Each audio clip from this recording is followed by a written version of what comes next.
د شال مړېدو دا یې سول دی باقاعده فقها لیکلی دی فتواجات رخصتی دی پښتنیلی شوی هم دی و د میش د توس په علاقه کښې دا مشهوره خبره ده د شال مړی شال مړی په خو زمانه خو دا دوی ته رسېدلې وه چې مړی یې د وشه موتو د په سا لول کا بیو چې مطلب امو مړی وشه تو په سر تالول کا چې تو مړی وشه بیو موه خامخه په صدر تالولو وه ترانو شوه بشمرو نه وه چې بیخي مې درته علول نه وای بیا خو د سړي سره خوښول معاملې مرکې د در سره کولې میږه دا کړي دي چې پلونکي سره شال مړېدو وی دا شی کمزوري ته تللی دی آیا داسې په بدال باندې د شال مړې جایزه دو که جایزه نه دو چې جبري وي لکه دا تیر چې شوي دي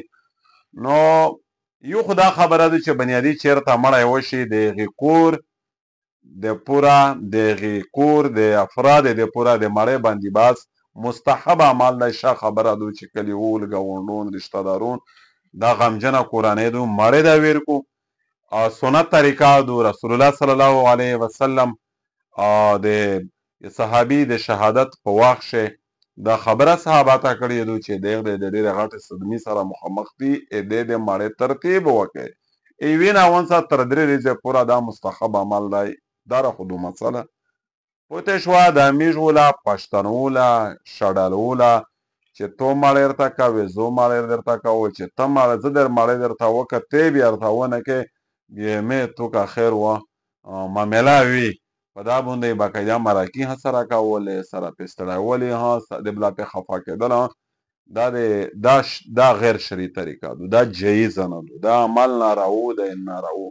ورا تر بیر عزیز دی د خیش دوست دی ورکې نه که یو پسه ورته قربان کا